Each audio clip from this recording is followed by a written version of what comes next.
Okay, welcome back to The Explainer. Today, we're diving straight into the brilliantly chaotic 44th entry of the Chronicles of the Bane. We are looking at a completely gritty, edge-of-your-seat tactical scenario where literally just one tiny little mistake, completely derails a flawless plan. If you're a fan of high-stakes strategy and narratives that just pivot on a dime, well, you're gonna love this. It's an absolute masterclass in how an environment can turn against you in a heartbeat. So let's just get right into it. Right, so picture this. It's a dark, underground dwarven hatchery. The party, the Gnoll's Bane, springs their trap. They execute this carefully planned ambush on a Dugar investigation team. And honestly, for the first few seconds, it is textbook. Perfect. Weapons flash, spells erupt from the darkness, and 7 out of the 8 guards just drop instantly. It is ruthless efficiency. But, yeah, there's always a but, right? One guard slips through. That lone survivor sprints across the hatchery, raises a war horn, and just unleashes this mournful, blaring blast that completely shatters the dead silence of the cavern. Part 1, the catalyst. Now, almost immediately, that single horn blast, it's answered by another one way off in the distance, and then another, and another. The tension just goes through the roof as the alarm spreads like wildfire.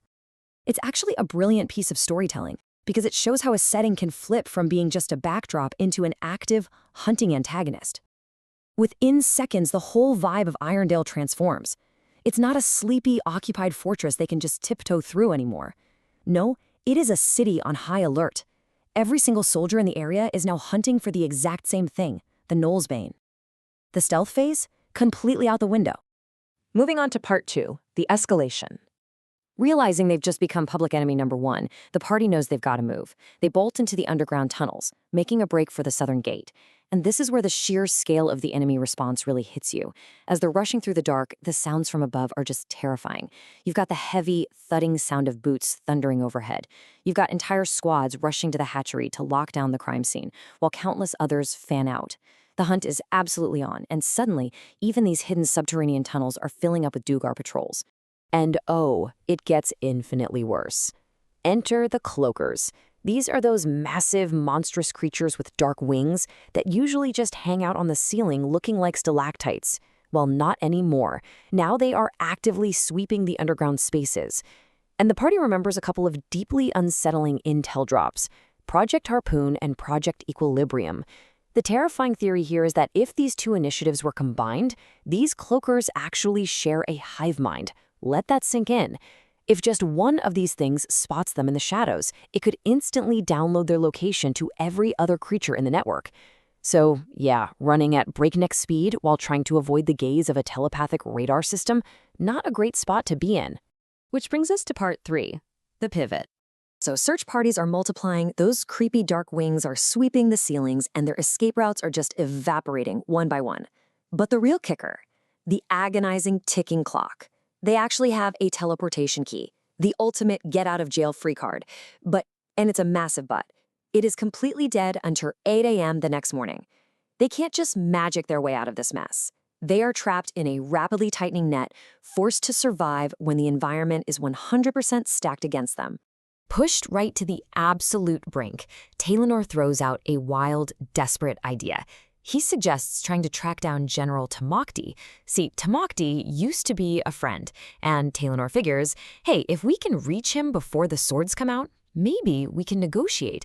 It's a massive long shot, but the party reluctantly agrees it might literally be their only hope. But right before they put this crazy plan into motion, a sudden realization stops Taylor dead in his tracks. He turns to the group and asks if anyone's heard from the Hammerdeep dwarves.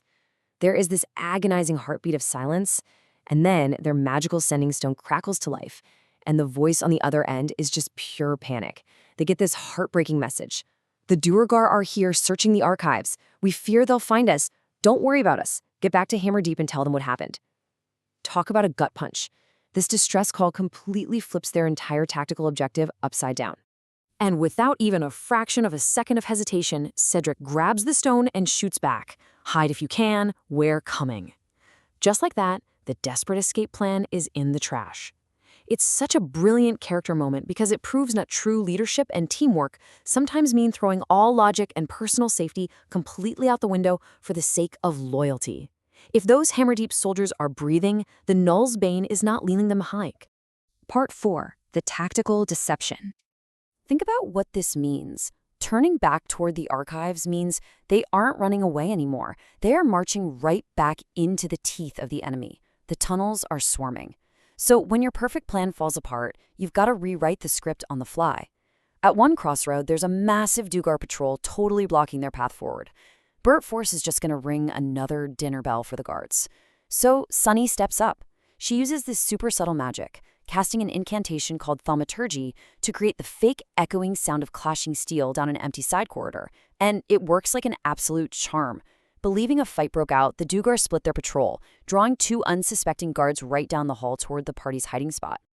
So the party is pressed flat against the stone walls, holding their breath. The second those two guards round the corner, Roberto and Okazaki just unleash a flawless stealth assassination. They strike from the shadows with such brutal, devastating precision that the guards just drop silently to the floor. No horn blast this time. The ambush is basically over before the guards even realized it started, completely bypassing the patrol without tripping the wider alarm. Finally, part 5, the takeaway. Even after pulling off that swift, silent victory, there's just this heavy, suffocating dread hanging over the group.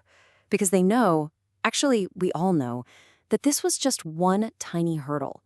There are so many more patrols waiting deeper in that maze of tunnels, and the search grid is actively tightening around them. Somewhere up ahead in the pitch black, 10 hammer-deep dwarves are hiding in the archives, just praying they haven't been found. To put it simply, the stakes literally could not be higher. The fate of 2 entire kingdoms rides on whether the Gnoll's Bane can thread the needle through this army of guards and hive-mind cloakers to reach them in time. So, as we wrap up this explainer, looking back at this insanely tense tactical breakdown, it leaves us with a really profound question. In a dark, unforgiving world where every single mistake is punished severely, is throwing away your only reliable escape route for the sake of loyalty really the right call? It's an agonizing dilemma, and honestly, it's exactly what makes this entry of the Chronicles so incredibly unforgettable. Thanks so much for exploring this with me, and I'll catch you in the next one.